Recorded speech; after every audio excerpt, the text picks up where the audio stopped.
Welcome to IT Pro TV. I'm your host, Don. Coming at you live from San Francisco, California. You're watching IT Pro TV. Hello, and thank you for watching IT Pro TV, helping you level up with IT learning everywhere you go. I'm your host, Zach Memis, for this episode of CompTIA Linux Plus. Linux Command Line is the name of this episode. And once again, Don Pezet is here because he won't leave. No, it's good to see you, Don. Thank you for joining. I'm glad to be here, and the police haven't detained me yet. No, they haven't. In this episode, we're going to take a look at the command line interface inside of the Linux operating system. Now, a lot of times you will have a graphical user interface available that lets you do a lot of things, but on a server, it's not always going to be there. The one thing you can count on always being there is the CLI, or command line interface. So we're going to explore that in this episode. We'll see what it is, how to access it, and we'll start to look at some of the first basic commands that we'll use to interact with it. And it's important that we get the basics down because the whole rest of the series is going to be all sorts of stuff inside of the command line. So we need to be comfortable in our environment and know how to work with this. So that's all coming up right here in this episode. Well, how do we access the command line interface? Well, it does depend a little bit on how your system is set up. So I mentioned like a server. On a server, they usually won't install a graphical user interface. So when you power on a server, if you're sitting there at a keyboard and you've got your monitor right in front of you, it'll just boot right to the command line and you're in there, right? But on your desktop or on your own machines, a lot of times you are going to have a graphical interface. And so you're not going to be booting right into it. You're going to be basically dumped into a graphical interface, and you'll have to access it. Now, I've got a diagram up here. The command line interface looks kind of like this, right? You have what's called a shell prompt. And a shell prompt is really just a text-based line and a little flashing cursor that says, please type something, right? It's waiting for you to type a command to tell the system what to do. If your computer boots right to the prompt, it'll normally be a black screen with white text. What we're seeing here is one that's been brought up inside of the GUI. And in those scenarios, sometimes it's a white screen with black text. Sometimes it's black with white text, or people can customize. You can make it whatever color you want. So you don't necessarily know what color it's going to be, but it is going to look very similar to this. You'll have some kind of text over here on the left side, and then a flashing cursor. Now, technically, all this text is optional. It doesn't have to be there. We could remove that. And if it's gone, you would just see a flashing cursor, and you'd need to know, oh, I need to type something. So typically, there will be at least something. Even on the most minimal versions of Linux, they'll usually do like a greater than symbol or a colon so that you know, all right, this is a prompt, I can type a command. But others will go a little bit further, and they'll show things like, what's your username? Here in this example, I can see the username is root. And then at localhost, that's the computer that I'm on. It's called localhost, not a very creative name. We'd normally name the system. And then there's a tilde right there, which is actually the file path. And that tilde, it's actually telling me that I'm in my home directory. If I move to a different directory, it would show the name of that directory there. And then that's followed by the pound symbol. And depending on the operating system that you're on, if it's a pound symbol, that'll usually mean you're a regular user. And if it's a dollar sign, that'll mean that you're a root user, somebody with admin privileges. Right? Actually, I might have that backwards. Dollar sign, pound. Well, either way, it can show you what your permission level is. Not in every operating system. Several of them just keep a pound sign the whole time. So it just depends on how that's set up. But that flashing cursor, that's that common element that we can always count on. Now, if you've fired up a Linux system and you're staring at a graphical user interface like this one, you want to get into the terminal. There's a few different ways to do it. You could, if you were actually sitting at the machine, there's usually a keyboard sequence you can have to switch to a text-based terminal. You'll find that if you hit Control-Alt-F1 through usually like F1 through F8, you can switch through different text-based terminals. And the F2 terminal will be the graphic one that we're on right here, right? That's one way to do it, but it's very uncommon because monitors today have really high resolutions. So when you do that, the text is eensy-weensy tiny. So most of your distros are going to include some kind of graphical-based terminal. And I know I'm saying it's graphical. It's not like it has pictures. It's still command line. There's no little bunnies jumping around or anything? Maybe you could work that out. But it's really just text, but it's done in a scalable font so you can actually see what's going on. And it's usually pretty easy to get at it. Most of the distros have where you can just right-click on your desktop, and a little context menu will pop up, and you'll see Open Terminal right there in that option. Now, if you don't see that, it's not the end of the world. You can probably go up into an application menu of some sort, and you'll oftentimes find the terminal under a favorites list, like I can see right here. There's terminal under my favorites. or if you go under System Tools, you might find it there. And it might be called Terminal, like it is in mine. So, looking at this one, it's actually just called Terminal, right? Or it might be called Xterm, and that's because it's a terminal for the X Windows interface. The user interface that we're looking here, this graphical stuff, is powered usually by a system called X Windows, and so they may call it Xterm. I'm also using the GNOME interface here, so there's a GNOME terminal. There's K. What's the K? It's called Console, Konsole. If you're running the KDE user interface. But at the end of the day, they're all a terminal. They usually have an icon that looks like a command prompt. And when you click on it, you'll end up seeing something like this. And again, it might be a white background with black text, might be black with white, whatever, whatever color it's set to. But this is very similar to what I was showing you a moment ago. And I did have the prompt backwards. Notice on my prompt, it's got DPZ. That's me. I'm logged in the system. My system is called localhost. I need to give it a better name. I've got that tilde because I'm in my home directory. And I see the $ there telling me that I'm a regular user. The pound symbol is the root user. The $ is everybody else. So I can see that's the interface that I'm at. And now I'm ready to go and use the system. Now, this is an example of what that terminal looks like on CentOS. If we wanted to see it on something else, like on Ubuntu, it actually looks a little different on Ubuntu. Let me bring up a Ubuntu prompt here real quick. Here we go. So on Ubuntu, it may look something like this. And notice how the prompt is colorized. The team over at Canonical, they like to make their things a little bit prettier, a little better user experience. And so I can see DPZ at Don's laptop. This one's actually named right. And then the little tilde there letting me know the directory I'm in, and the $ that says I'm just a regular user right now. And so now I can start to interact with it. So it looks a little bit different, but functionally it's identical. This is the terminal inside of Ubuntu versus the terminal we were just seeing inside of CentOS. Is the CLI the same on all Linux distros? Sort of, yeah. Once you get in there, like I said, they look basically the same. The commands are almost identical, but there can be a little variation that you need to watch out for. When you access the command line interface, there's actually something running called a command interpreter. And the command interpreter takes whatever you're typing and figures out what to do with it. Well, most Linux distros use the same interpreter. They use something that's called Bash, which is short for the Born Again shell. It's the shell interface that we're typing into, and it's basically interpreting our command. So if I'm on one Bash system, that's maybe CentOS, and I get up and I go over to a Debian system that's also running Bash, everything's going to be the same. Even though it's two different distros, even though the prompts may be different colors and so on, I can use my same commands, all right? But not everybody uses the same shell. Sometimes you'll find where they use dash or KSH, CSH, different ones. Each one has different pros and cons. And if you go to a different shell, it might have extra functionality that's not present in another shell. So depending on the shell that you end up in, you may have something completely different. Looking at these visually, it's hard to tell what shell you're in. I don't necessarily know if I'm in ZSH or KSH or Bash. What most distros will do is they'll always link the shell to a file in a directory. I don't know, we haven't really looked at the file system yet, but /bin/sh. And if I take a look at /bin/sh, what I can see here is that file is linked to the Bash shell. And so I'm in the Bash shell on this system, but not everybody links the same. In fact, let me go back over to that Ubuntu window that I had open, and I'll do the same thing on it. And yeah, actually, here's a great one. So I can see where that /bin/sh is linked to dash, a different shell. Now, honestly, probably 99% of the commands we do in Bash work the same on dash, and so I don't really care that it's a different shell. But there's that 1% of commands that might be a little bit different. So always be on the lookout for that. Your system may only have one shell option. You might only have Bash, and that's it. Or you might have one of those distros that has 8 or 9 shells, or there's other ones that you can even install if you want to branch out and try different ones. But they really all have different benefits. Personally, I always stick to Bash. I always use Bash because 1, it's the most popular.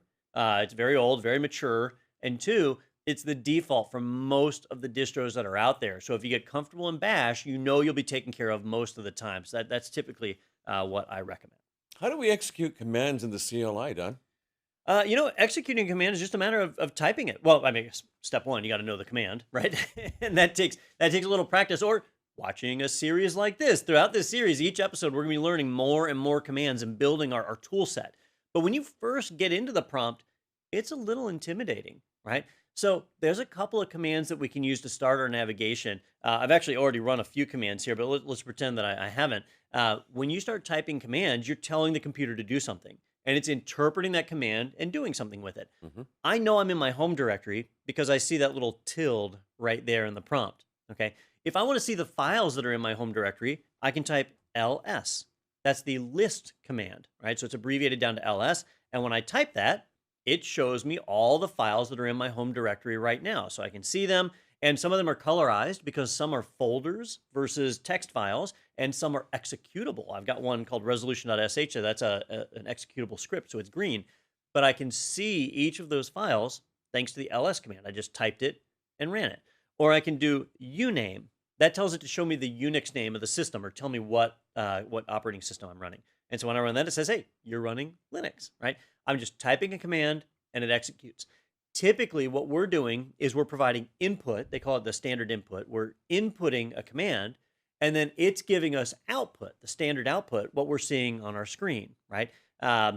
If I want to see the commands that I've typed, there's actually a neat command called history. And when you type history, it shows you all the different commands that you've typed since you have started using this system. And in fact, on this show, the first command I ran was this guy right here, right? So those are the 4 commands that I've run in this show. But you can see that I've run plenty of other commands on this system previously, just doing other stuff, right? So the history command lets you see that. And so if you can't remember, like, what was that command that I ran? Type history, and you can find it in there. Now, if you have a bunch of stuff on your screen like I do, you can type clear, and that'll reset the screen and get back up to the top. Now, that didn't clear out my commands. All that stuff is still tucked away in the background, but it just neatens up the screen and gets me ready to type. So I'm just typing a command to tell the computer to do something, and then it does it, right? So that's basically the way that it works, but knowing the command is really the hardest part. So what are some common commands we may use? All right, so we've seen a couple. Let me go a step further on some of these. The commands that I just showed you, like ls and uname, those are fairly common commands, but we usually change the way they work a little bit. Like you might have noticed when I ran uname and it told me I'm running Linux. Great. That doesn't sound very useful, right? I'll tell you, I use the uname command a lot, but I know I'm running Linux already when I'm on this system. I don't need a command prompt to tell me that. Well, a lot of these commands will take arguments and modifiers to how they function. So, going back here, if we take a look at a command like the ls command, there's options and arguments that we can apply that change the way that it functions, right? An option is like a modifier.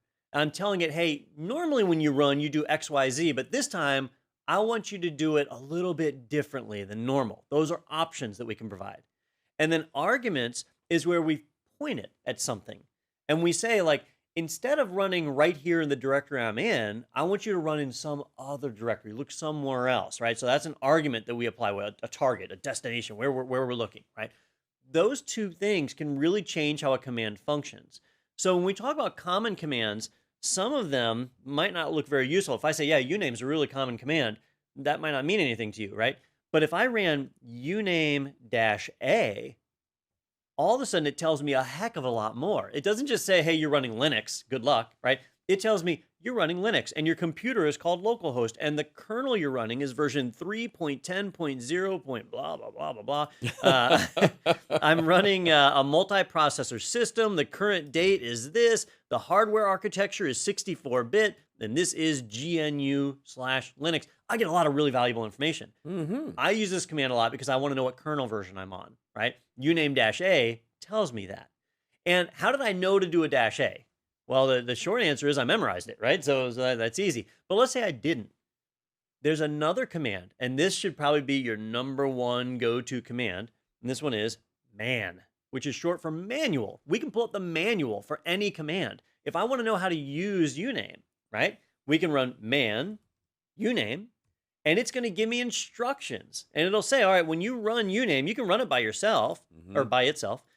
Or there's some options that you can specify, and then it lists the options like -A, show me all of the information. It gives me a bunch of stuff. I could limit it just to the kernel or the kernel release, depending on what it is that I'm trying to find.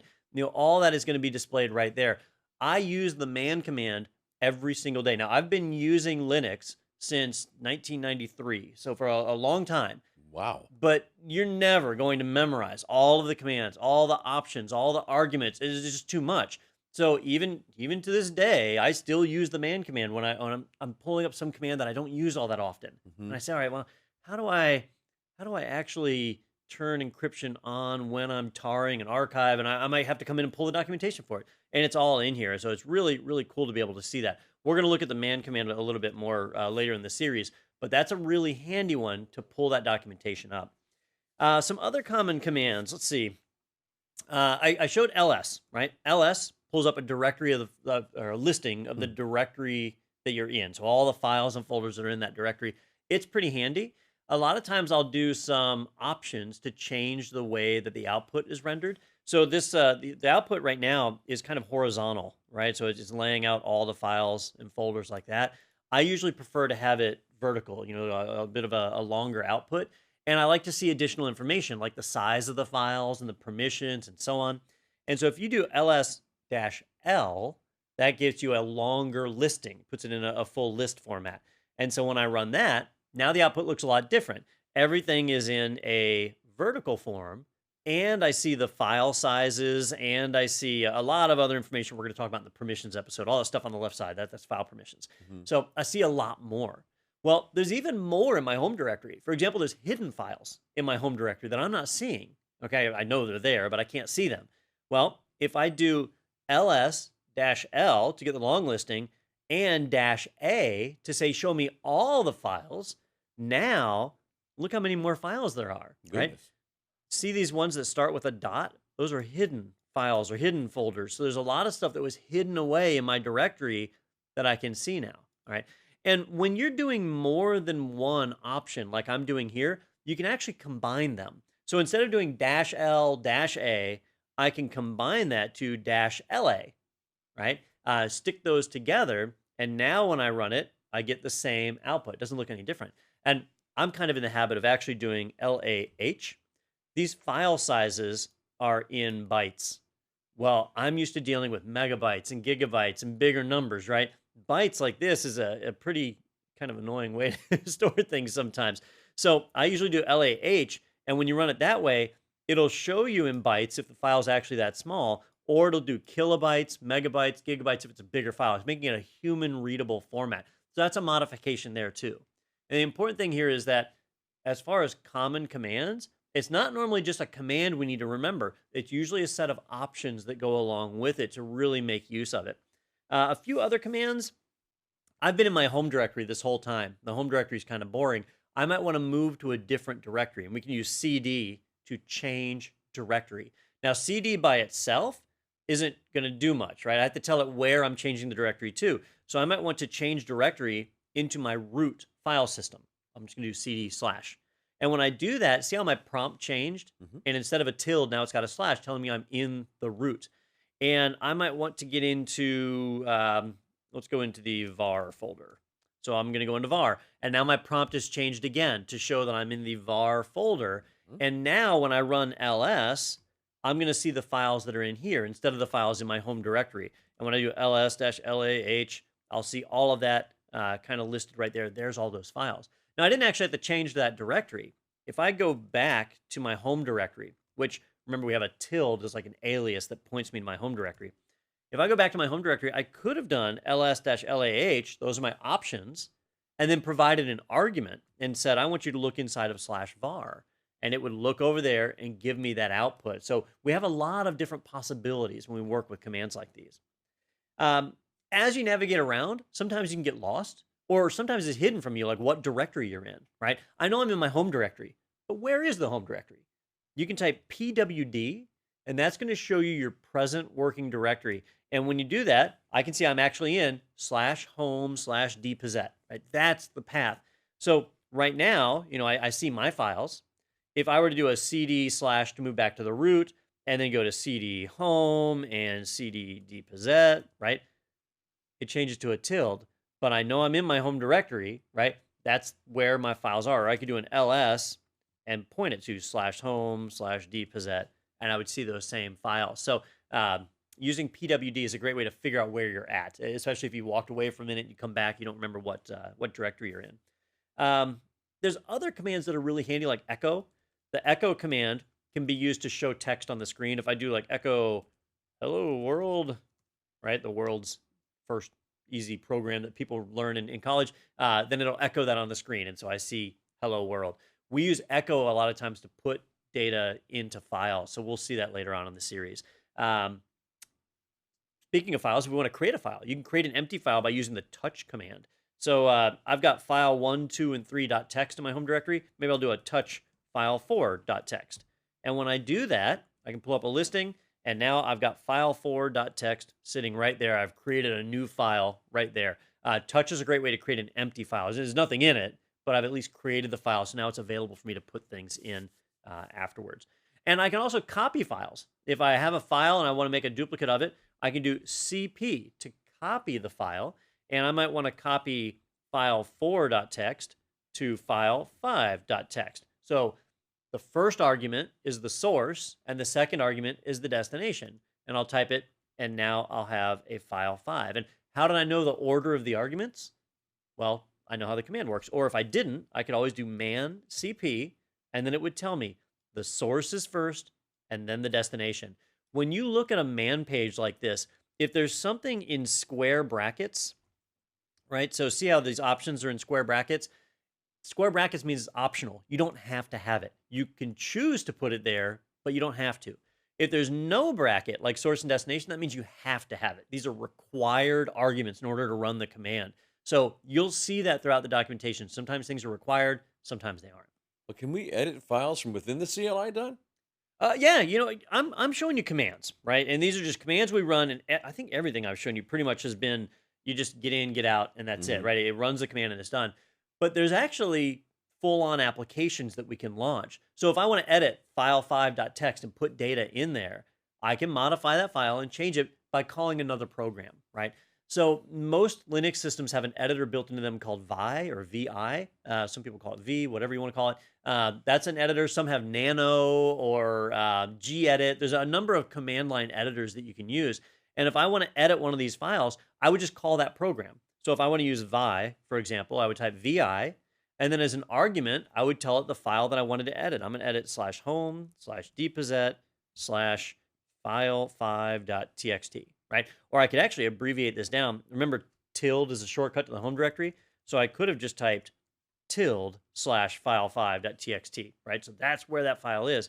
And when I go to edit that, now I'm in the Vi editor, and I can start typing whatever it is that I want to do, right? Type in all that text, and I can save that. And now I've put data in there. And I use the Vi editor. Let's see if I have Nano. I'm not sure if I have Nano on this system or not. So I'm going to do Nano for file5.txt. There we go. And I see my text. Same basic thing. A lot of people prefer Nano over Vi because it's a little bit more user-friendly. But Vi is very, very powerful. So I'll just type in here, this is some more text.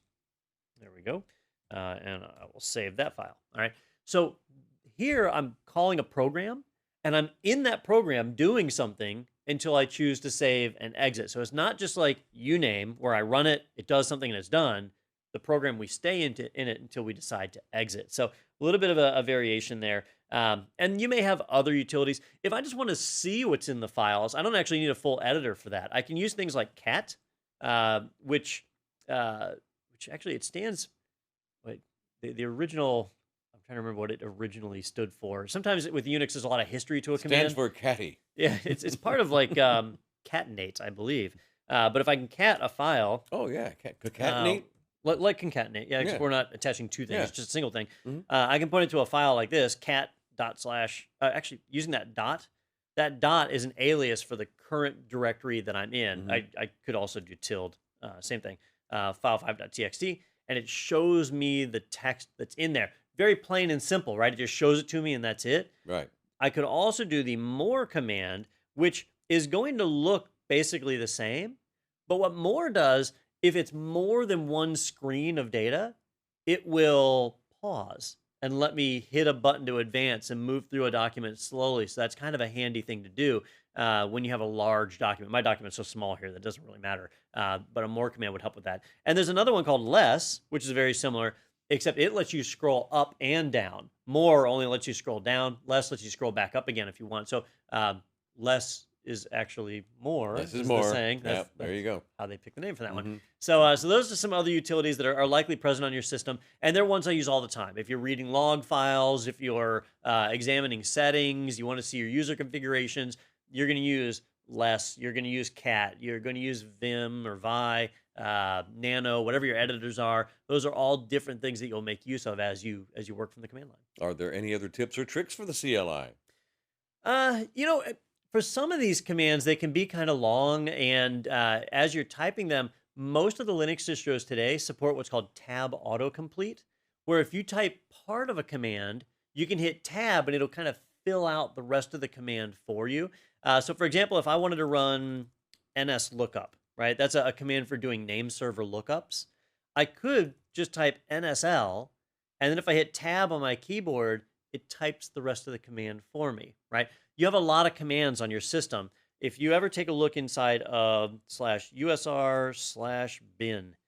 you'll see a ton of commands that are available. And there's actually even more than these because there's the bash aliases and so on. But these are all different commands, and there's a ton of them, right? But if you can type enough letters so that it knows exactly what it is you're trying to get, then you can use tab autocomplete. So see all these commands that start with SG? There's a lot of commands that start with SG. So if I just type SG and hit tab, it doesn't know which one that I want. But if I go a little bit further and type SG space U, there's only one command that starts with SG and then U. And so it would know that was the one that I was trying to run, and tab autocomplete would pull it up. So if I do SG_U and hit a tab, there it is, SG unmap, and so it shows up. Now, if you know what the command does, then it's easy to find them. If you don't know what the command does, sometimes it's hard to even figure out what command you're supposed to be typing. You can use the man pages, but the man pages expect you to know the name as well. So if you absolutely just have no idea, like, what command can I use to delete a file? You can try and guess around and look, but you're typically going to need to go to the documentation. And there's numerous websites that provide great documentation on Linux, but we're actually going to see a lot of the commands throughout this series. So by the time we get to the end of it, you'll have a full tool set and understand a lot of the commands that are available to manipulate your Linux installation. Well, if that isn't an enticement to watch everything in the CompTIA Linux Plus line, I don't know what is. And this has been the Linux command line. Hey, before we move on, Don, what else would you like to say? It's really about it on the command line's a big deal. Right? We just spent 25 minutes or whatever talking about it, but you can work with it for years and years and still learn new things. A lot of the commands that I showed you, like the history command, it was just the tip of the iceberg. There's so much cool stuff you can do. And there's tons and tons of aliases and shortcuts that you'll learn over time. So don't try and tackle that all at once. Just grab a handful of commands, start to learn those. And as you build up your tool set, you'll find there's a ton of shortcuts that can save you time. Thank you, Don. You're doing a wonderful job as usual. And this is CompTIA Linux Plus, and there's so much more to come, so stay with us. We hope you join us, and we hope also you take advantage of the supplementary information in our course library. It's there to help you be more successful, so check that out too. And tell everybody you know about IT Pro TV. IT Pro TV is binge-worthy. Thanks for watching. I'm Zach Memis. And I'm Don Pizzette. We will see you again soon.